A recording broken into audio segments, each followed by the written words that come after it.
Kung ang pananampalataya ay mula sa langit, bakit ang desisyon ay nagmula sa lupa? Nang pagtibayin ng Edict of Milan, ang pagiging legal ng Kristyanismo sa Imperyong Romano matapos ang daang taong pag-usig, umusbong ang panibagong suliranin. Taong 325, ipinatawag ni Constantine ang mahigit 300 obispo sa lungsod ng Nicaea. Ang pagtitipong ito, na kilala sa kasaysayan bilang unang konseho ng Nicaea, ay madalas inilalarawan bilang mahalagang sandali ng pagkakaisa ng pananampalatayang Kristyanismo. Subalit kapag sinuri ng mas malalim, malinaw na ang pangunahing layunin nito ay hindi espiritual na pagkamulat kundi pampulitikang pagsasaayos. Nais ni Constantine na pag-isahin ang isang imperyong nahahati ng relihiyosong alitan sa ilalim ng iisang paniniwala upang mapanatili ang kaayusan at kapangyarihan. Sa panahong ito, ang mga tagasunod ni Jesus ay may tanggalyan sa pag-unawa sa kanyang pagkatao. May mga naniniwalang si Jesus ay isang dakilang propeta at guro na isinugo ng Diyos, habang ang iba ay nagtuturo na siya ay may likas na pagka-Diyos. Ang pagkakaibang ito ay naging seryosong usapin, na nagbunga ng matitinding alitan sa loob ng simbahan. Ang pagtatalo tungkol sa ugnayan ni Jesus at ng Diyos ang sentro ng diskusyon sa Nicaea, partikular sa usapin kung siya ba ay likha o kapantay ng Diyos Ama. Sa pagpupulong sa Nicaea, hindi lamang palitan ng mga paniniwala ang naganap. Ang mga obispo ay bumoto sa mga doktrina at nagpasya kung alin ang ituturing na tama at alin ang hindi tama. Ang resulta ng prosesong ito ay ang pagbuo ng pahayag ng pananampalataya na nagsasabing si Jesus ay ka-Diyos ng Diyos at kapantay ng Ama.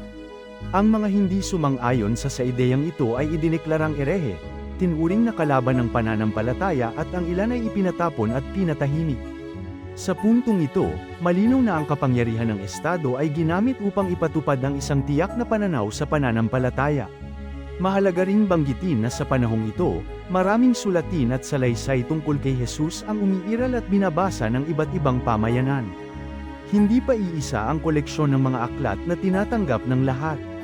Ang mga desisyong ginawa ng mga lider ng simbahan, sa impluwensya ng kapangyarihang imperyal, ito ang nagtakda kung alin ang mananatili at alin ang itatakwil. Dahil dito, ang anyo ng Kristyanismong umusbong pagkatapos ng Nicaea ay hindi lamang bunga ng pananampalataya kundi ng pagpili at pag-aayos na isinagawa ng tao. Sa paniniwala ng Katolisismo, ang konseho ng Nicaea ay itinuturing na pinatnubayan ng Espiritu Santo, at ang mga desisyong ginawa roon ay bahagi ng banal na plano. Iginagalang ang paniniwalang ito at kinikilala ang layunin ng simbahan na magbigay linaw sa pananampalataya. Gayunman, hindi may kakaila na ang proseso ay isinagawa sa ilalim ng impluwensya ng isang emperador na may malinaw na layuning pulitikal. Ang paghalo ng kapangyarihan ng Estado at relihiyon ay nagbukas ng tanong, kung hanggang saan ang bahagi ng Diyos at hanggang saan ang bahagi ng tao sa mga naging pasya. Mula sa pananaw ng Islam, ang pangyayaring ito ay malinaw na halimbawa ng panganib kapag ang relihiyon ay hinubog ng kapangyarihang may impluwensya ng pulitikal. Sa Islam, ang batayan ng pananampalataya ay nagmumula sa malinaw na pahayag ng Diyos at hindi dumaraan sa boto, kasunduan o desisyon ng mga pinuno. Ayon sa Quran, ang bawat pamayanan ay binigyan ng patnubay ng Diyos, at ang tungkulin ng tao ay sumunod, hindi baguhin ang pahayag upang sumangayon sa kapangyarihan at layunin. Ang konsepto ng Diyos sa Islam ay nananatiling malinaw at hindi nagbabago, isa, walang katambal, at walang kapantay.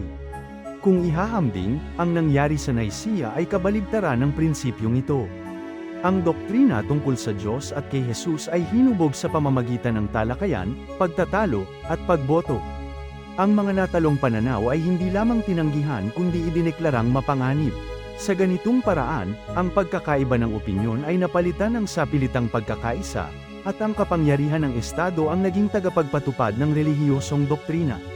Sa liwanag ng kasaysayan, mahalagang tanungin kung paano dapat tingnan ng isang mananampalataya ang ganitong mga pangyayari.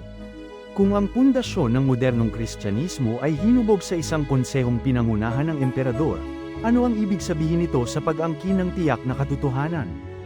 Ang tanong na ito ay hindi layong manayra ng pananampalataya, kundi mag-anyaya ng mas malalim na pagninilay at pagsusuri.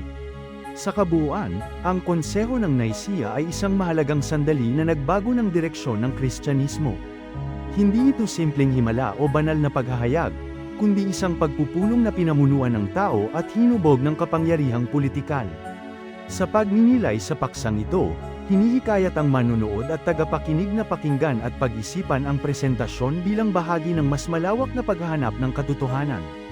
Ang kasaysayan ay hindi lamang tala ng nakaraan, kundi salamin na nagtatanong sa atin kung paano natin uunawain ang pananampalataya, ang kapangyarihan, at ang papel ng tao sa pagitan ng katotohanan at tunay na pananampalataya.